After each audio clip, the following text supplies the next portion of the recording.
Good morning, Zach. Good morning, Bob. Hello, everybody. This is Zach with Farm Table West, and I want to welcome you to the Food Peddlers podcast. And today we have a really exciting episode. We have the man, the myth, the legend, Bob Richard with us here today. And we're going to talk about his new book and a little bit of the history of taking tourists up into Yellowstone. We're going to talk about what people ate, how your family protected people from bears, all sorts of fun stuff. So without further ado, thank you very much for coming on the show, Bob. Thank you. It's nice to see you. It's always nice to see you too. So you just came out with this new book in December, right? And this is the fifth book you've come out with? Actually, sixth. Sixth, okay. So we've got a list of all the other books. Well, there's one missing here. Oh, there's one missing, okay. And your books typically focus on tourist stuff in Cody and the history of your family bringing tourists into Yellowstone. And this last book, The Journey to Yellowstone, is about my grandfather and my uncle doing tours to Yellowstone starting in 1906. A lot of historic photographs and their whole Grand Loop tour of Yellowstone Park, starting in Cody at the Cody Burlington Inn across the river from Cody, and taking 18 days to do a tour of Yellowstone by horses and by wagons. And they took between 50 and 150 guests at a time, and they did 3 tours every summer. And that was the first tour, the snow melted enough, usually they could get through on the 4th of July, and they'd do one on the 1st of September, and a third one on the 1st of August and the 1st of September.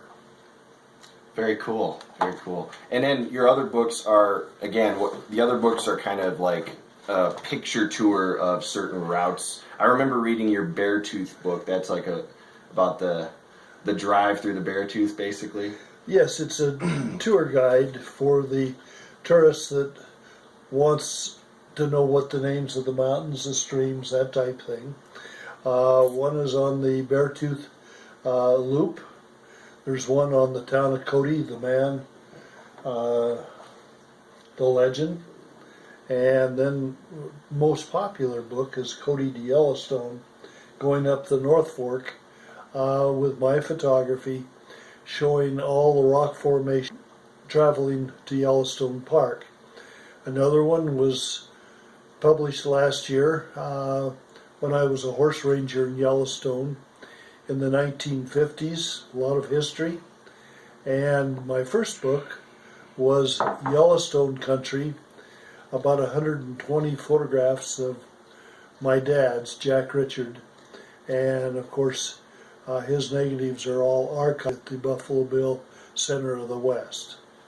Very cool, very cool. So it's basically like a book version of your actual tours that you take people on. Oh yes. Yes, very, very cool. And that's great for people like me who don't read very much or don't read really detailed books. There's lots of pictures.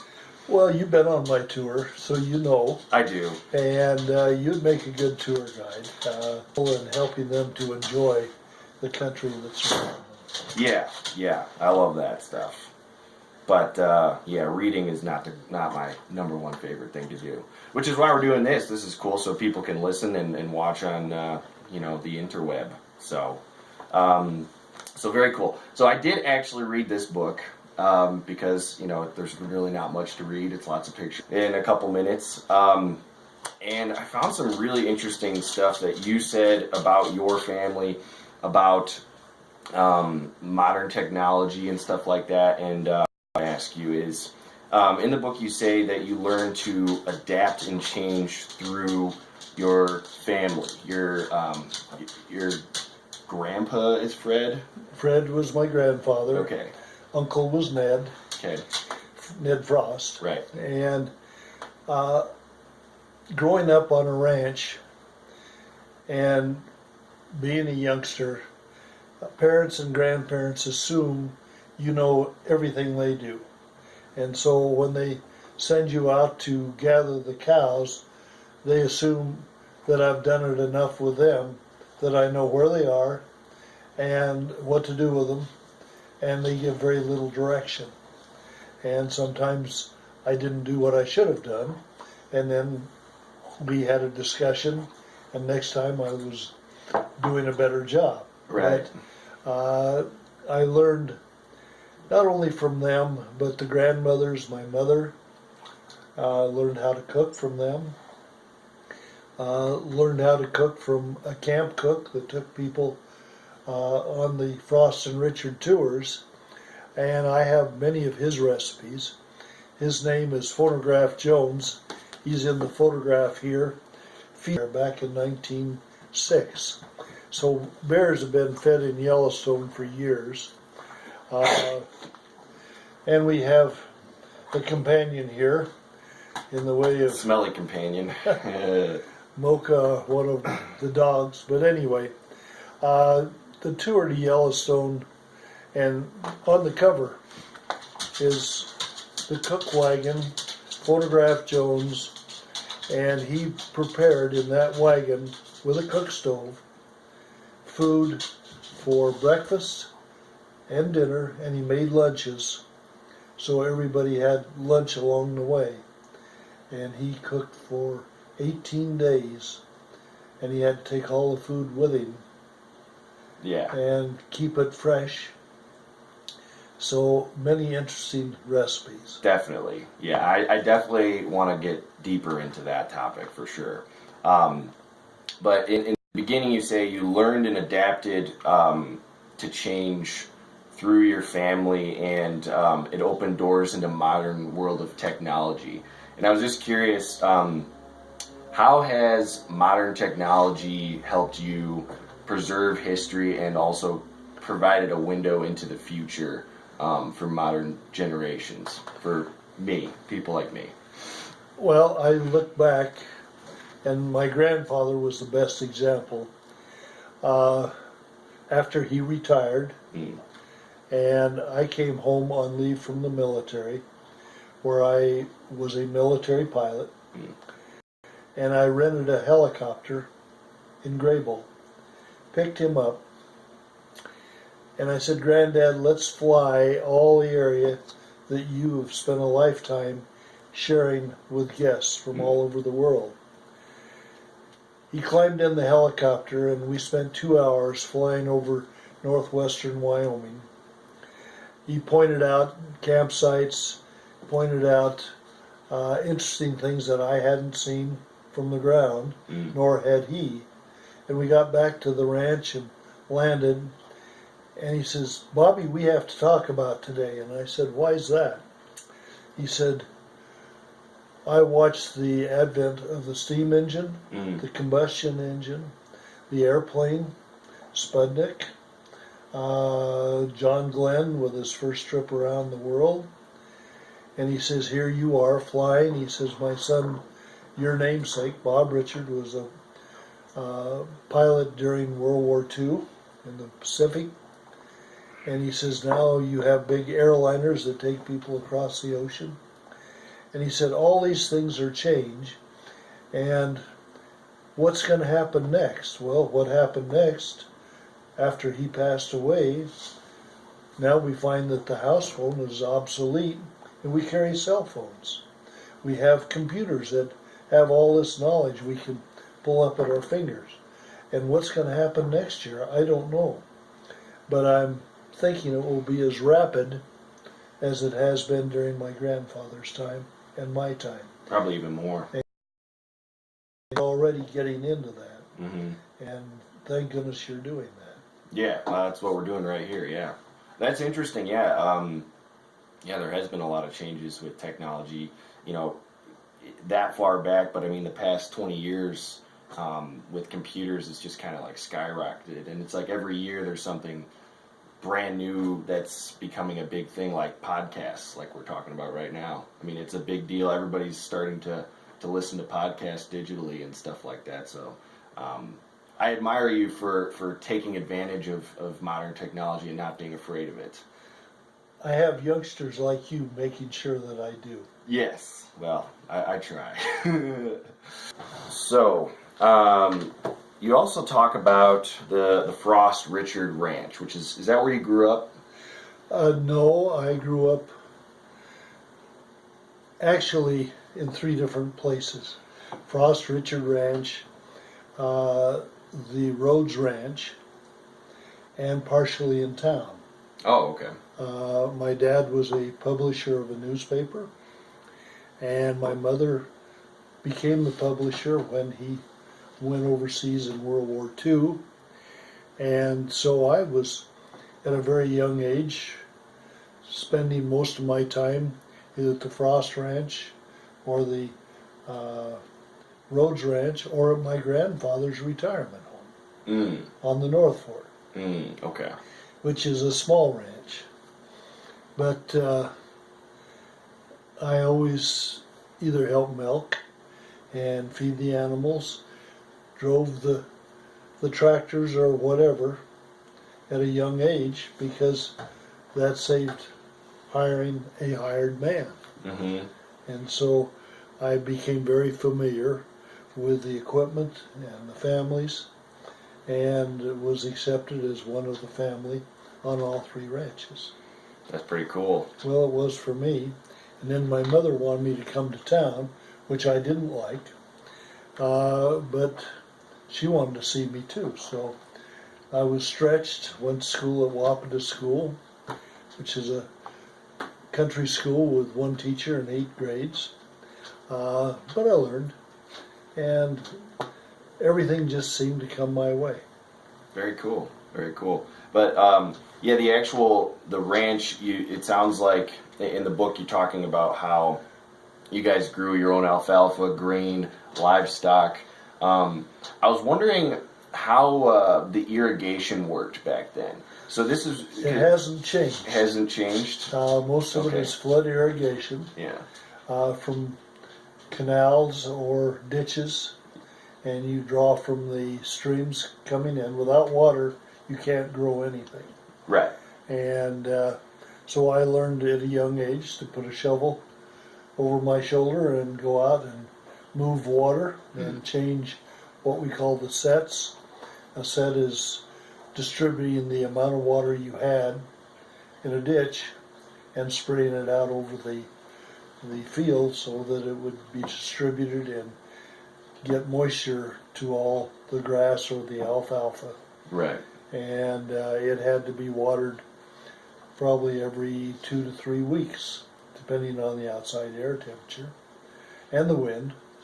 But that was just one of the few jobs. And then as soon as it matured, then we took the water off, and then we had to mow it and rake it, bale it, and put it in stacks for winter use. Right. Right. And the irrigation before... When was Buffalo Bill Dam as it is now built? That it wasn't was finished in 1910. Oh, But that wouldn't help us. That didn't help us. Yeah, because we were above that, and we were on the North Fork, but we had our own canals and our own ditches. Right. And each stream coming out of the mountains, we made ditches and put laterals in so that we could get the water out in land that we could irrigate and raise crops in. Right. Okay. So when you're above the dam, basically you're just getting water straight from a stream. You're not getting like That's the correct. pressure of a dam. Nope. That whole thing. Okay. I was just curious how that worked, even on the South Fork too, because it's the same thing. The South Fork, the first irrigation canal was the Cody Canal, and it provided water all the way to Cody. And but we have 5 major canal systems based upon the water coming out of the North and South Fork. Okay. Very cool. Yeah, and this is something I'm from, Chicago area. I never knew about all this stuff, so I got to ask. Yeah. So back to you're talking about the cooking wagon here earlier. In the book, you're saying that Ned and Fred carried everything they needed on these trips. So that includes food, obviously. I'm assuming, is that probably the biggest thing you had to carry? Like, Oh, no. no? They had a camp crew with horses, teams, and wagons, as well as a crew that took the guests. Right. And so you had two different groups. And the camp crew set up the camp. And then when everyone left in the morning, then they broke the camp down, and then they knew where they were going to the next campsite. In doing so, at noon they would pass the guests who were having a picnic, and they would go on in, set up the camp, set up the tents, set up cots, set up the cook tent, the dining tent, and have everything ready. And the cook would have the fire going in the stove, and he would be cooking dinner when the guests arrived. And they would travel between 15 and 20 miles a day. Right. Yeah.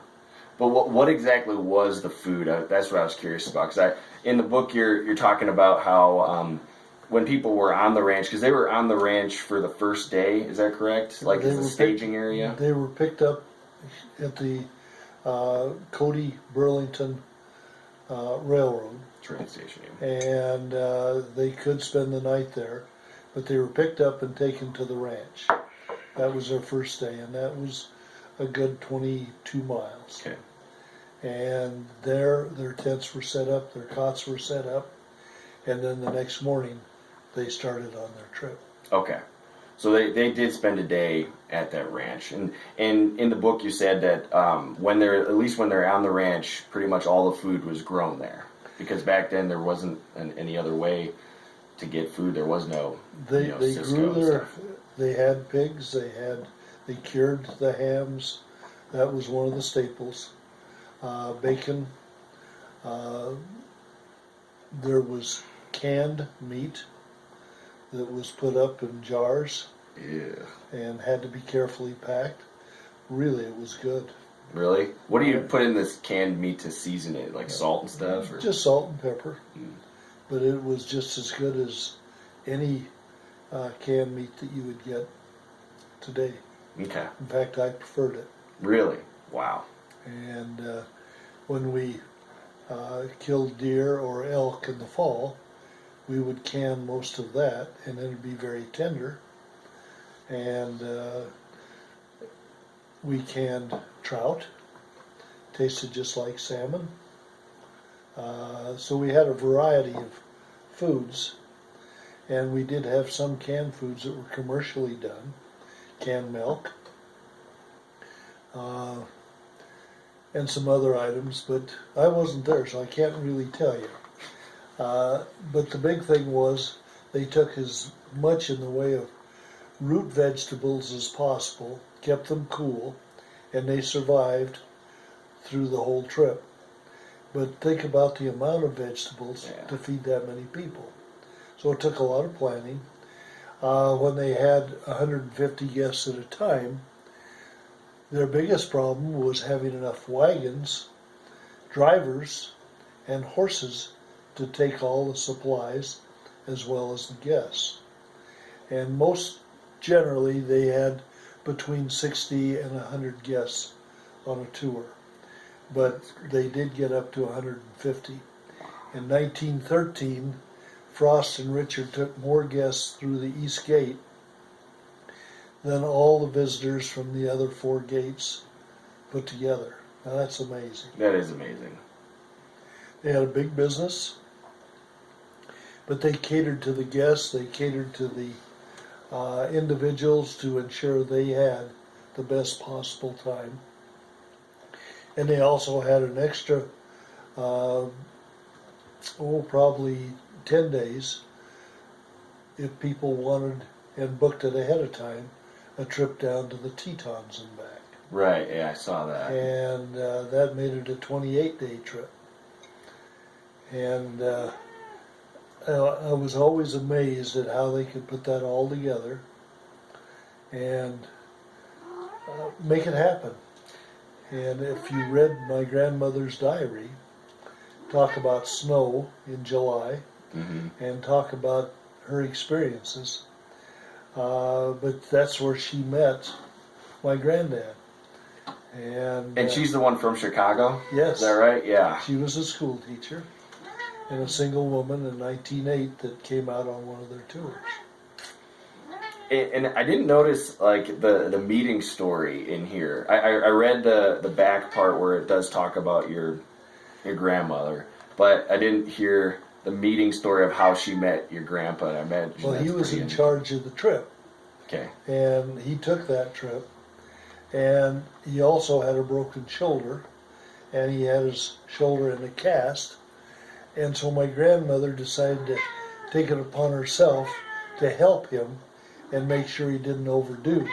And I'm sure it irritated my granddad no end to have somebody right there all the time. But Sure. she and my grandmother got to know each other. And then on their way back out of the park, they stopped at Lake Hotel, and they sat on the veranda at Lake Hotel, and apparently they fell in love there. And by the time they got back to the ranch, they decided they were going to get married that fall or New Year's. So that's how that all happened. In Chicago. In Chicago, and Ned Frost, the partner, and my granddad went back, joined them, and spent Christmas and then New Year's, and they got married New Year's Day, 1909, and then they came back out to Cody. And it's a rude awakening for a Eastern person to come out here in the middle of the winter and learn all there is to learn about living in the West and surviving in the West. Especially at that time. And then that fall of 1909, grandmother was pregnant, and her sister, who was a nurse, came out from Chicago, Mary, and helped deliver my dad at the ranch. And then Ned fell in love with Mary. So the partners then became brother-in-laws. And what did they do? But the following year, 1910, they took the two women, and by then Aunt Mary had her first child, and they moved to Clark, where they lived in a tent all winter long on Bennett Creek. And if you look at the Beartooth book, you'll see a photograph of a blanket wrapped around the cow and the tent they lived in with these little bitty kids. And at the end of the winter, Aunt Mary and my grandmother put their foot down and said, "We are not spending another winter in Clark." Yeah. The windier places we have.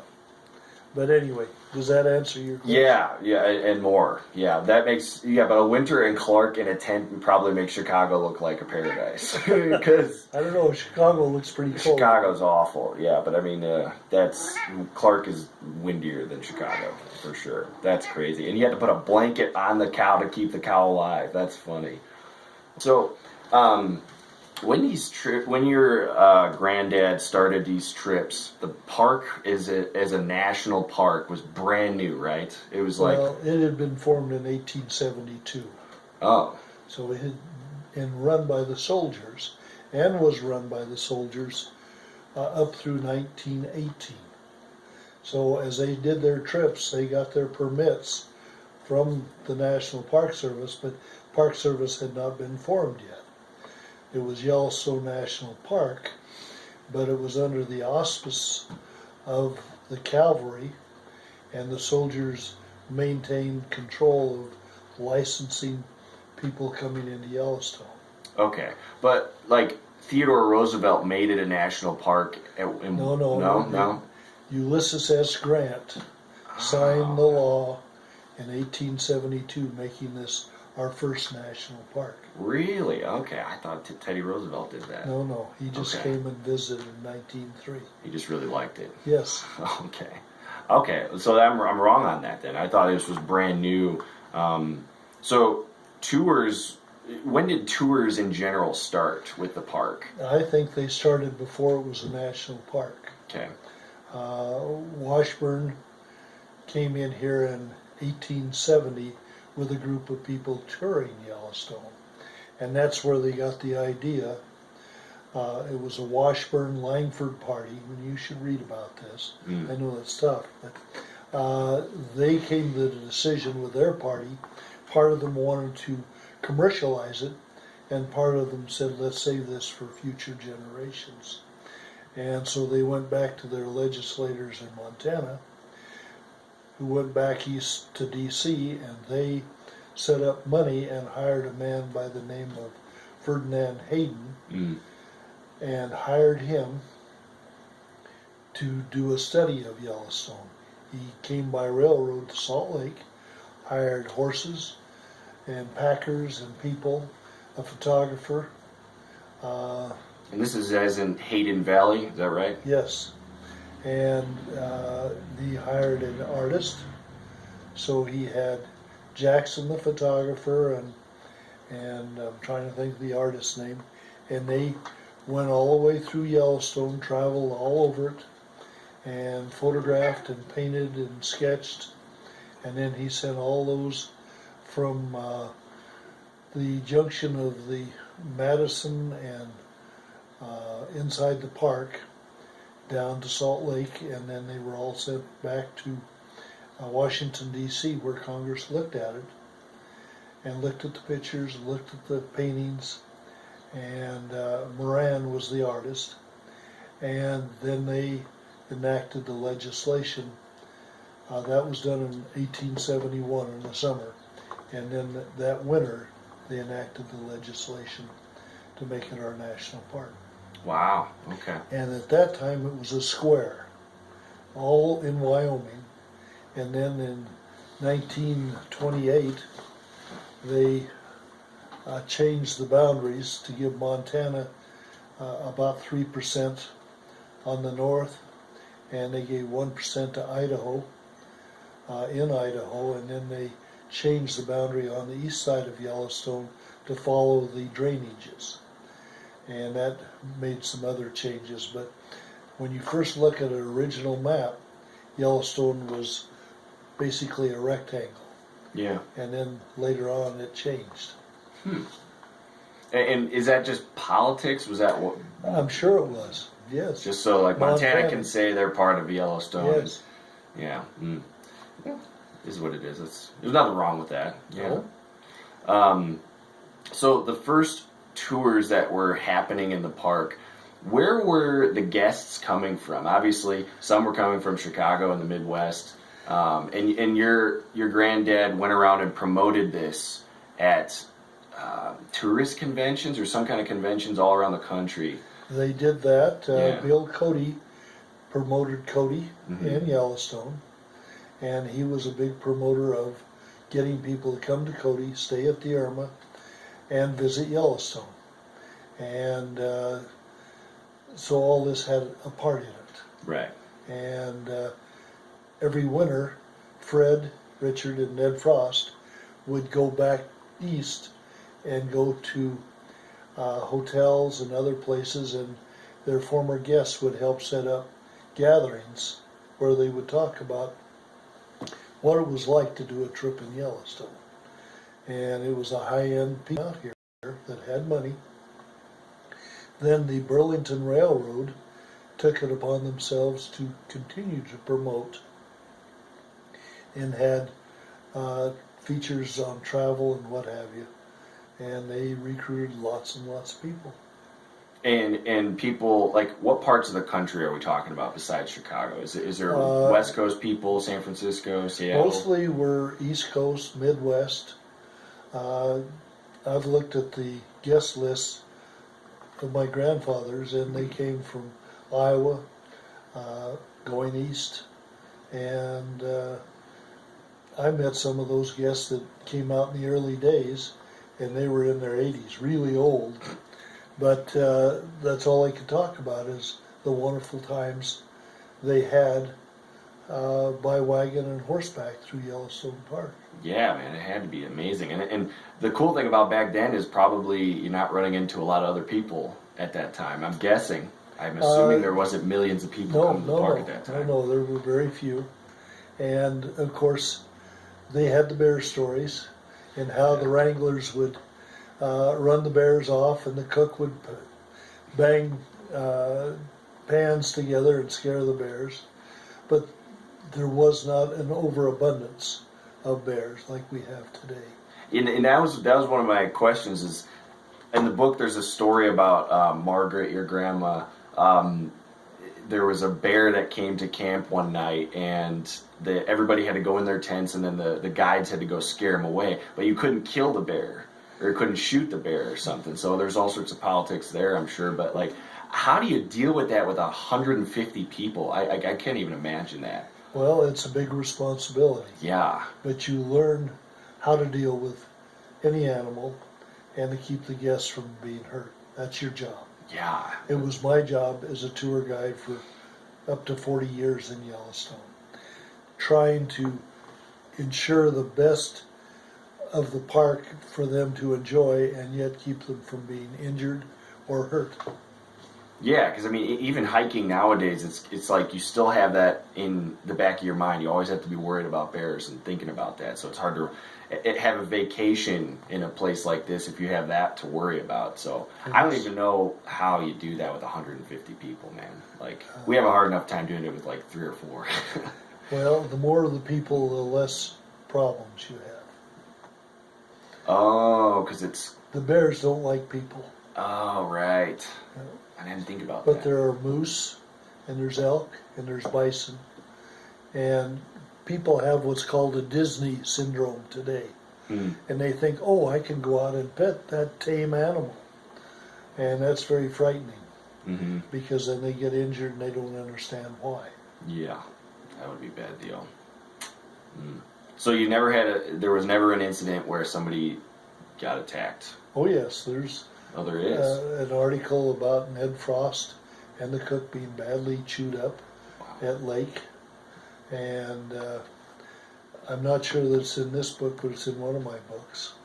And the rangers finally came out, or the soldiers, and got rid of the bear. But no, it's always a problem, and you have to deal with it. But the bear was dragging the cook out from the cook tent in his bedroll, and my uncle took a block of wood and hit the bear, and the bear dropped the cook and grabbed him. Wow. Started chewing on him, and then all the people came out.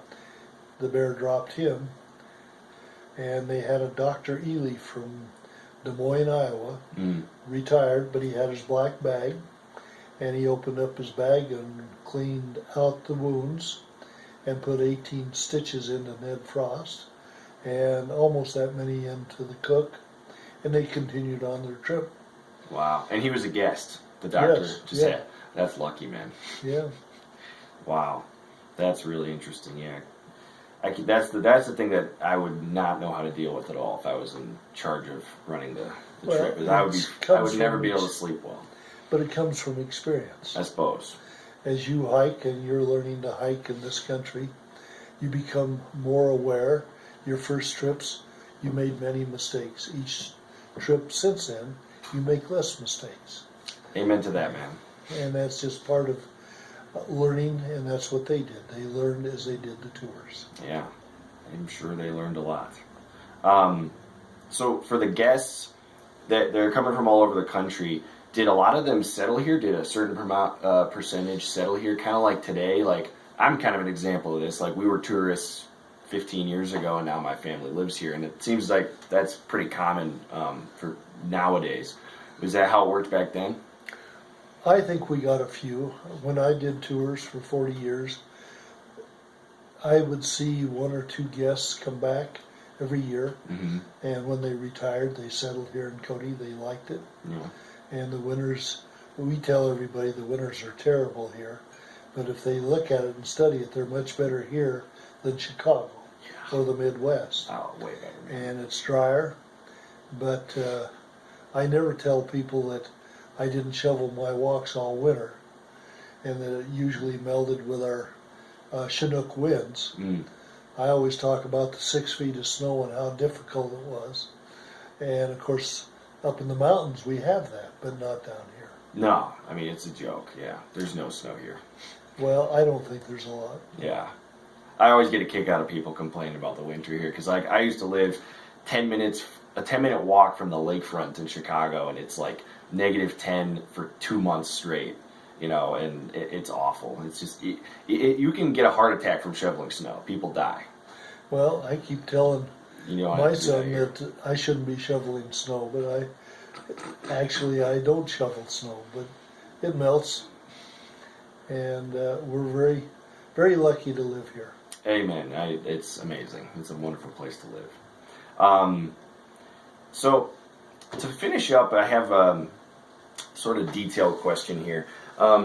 You, at the beginning of the book, you talk about your family understanding, you know, how to live off the land and resource management, and basically, it sounds kind of like living sustainably. Like you had to back then, because there just wasn't access to stuff that's from all around the country like there is now. What lessons in that department did they impart on you in terms of being resourceful and living off the land? I think the biggest thing growing up on the ranch is there were many factors that contributed. We had horses for transportation. We had cattle that we sold, but we also had for food. We had sheep for food. Right. Also, we would take their fleeces and spin it and make sweaters and what have you. We had pigs, and we cured our own pork. We had chickens. We had turkeys. And all these things were raised, and then they were butchered to help feed us, and they were canned. I can remember canning in my time 100 chickens.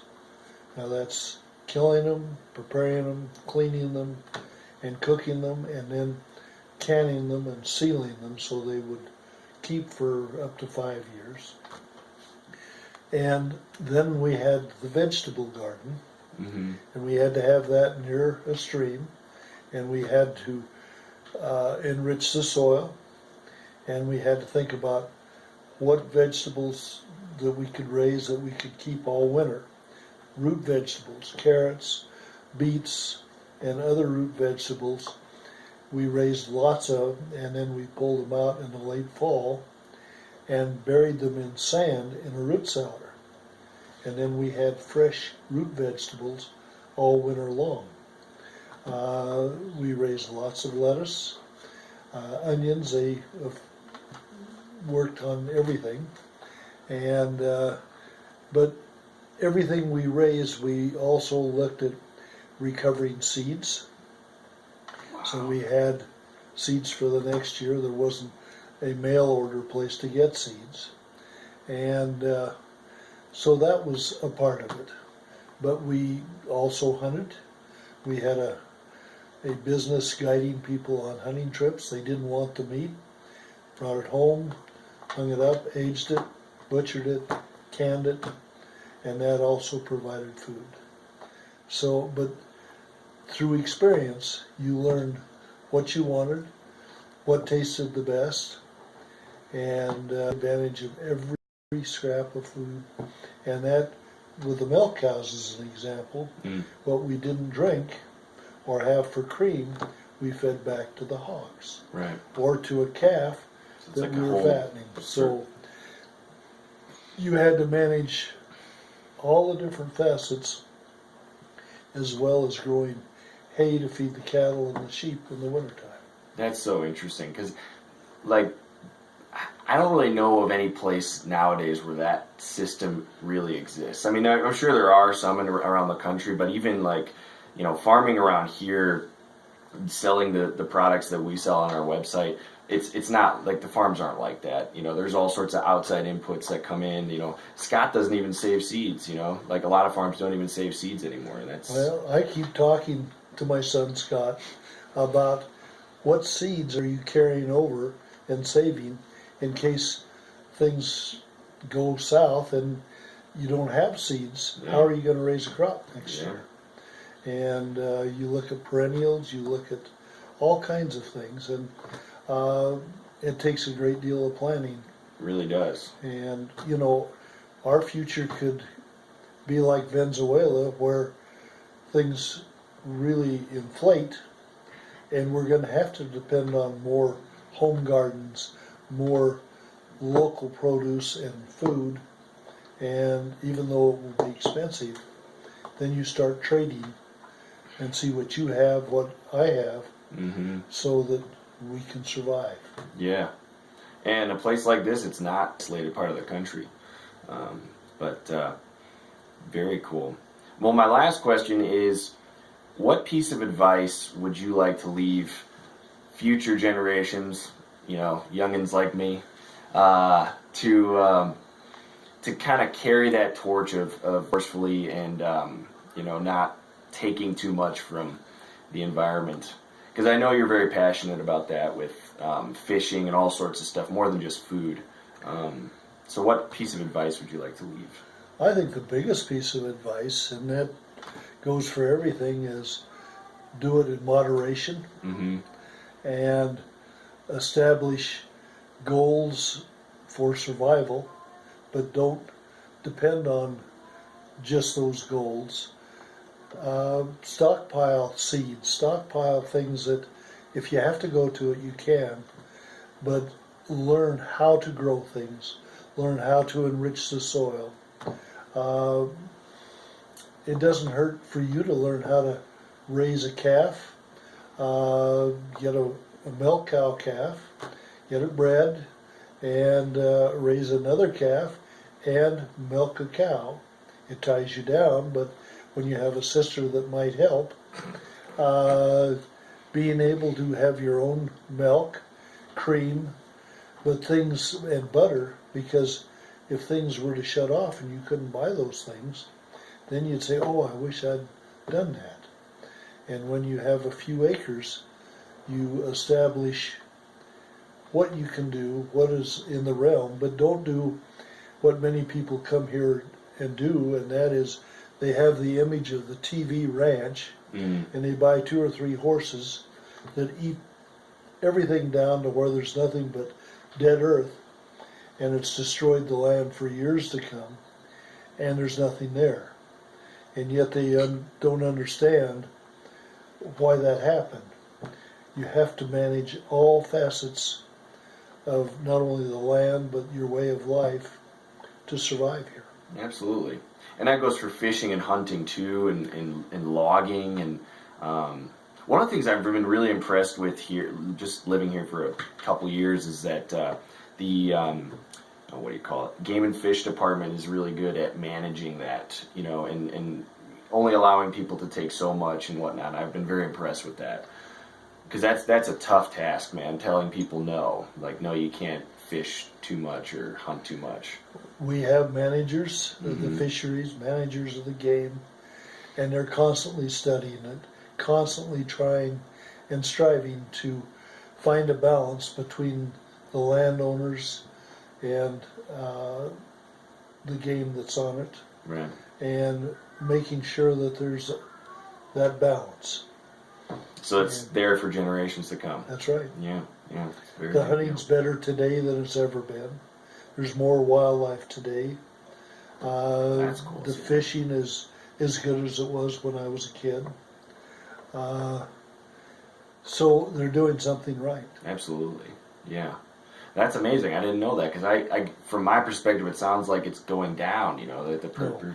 Yeah, that's good. That's inspiring. Yeah. Now, if you want trophies, right now the Game and Fish is trying to get input about where or how to better raise animals with bigger antlers, but you can't eat the antlers. That's for the trophy hunter that comes here. Right. The key is to to raise and have a balance of the game on deeded and BLM or forest land, so it doesn't overgraze any of that. Sure. No, like I said, I'm very impressed with how they've managed that, and looks.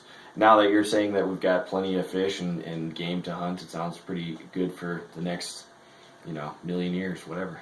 There you go. Yeah. Well, Bob, thank you so much for being on the show and talking about your book. So before we leave, where can people get your book? I think Albertsons, right?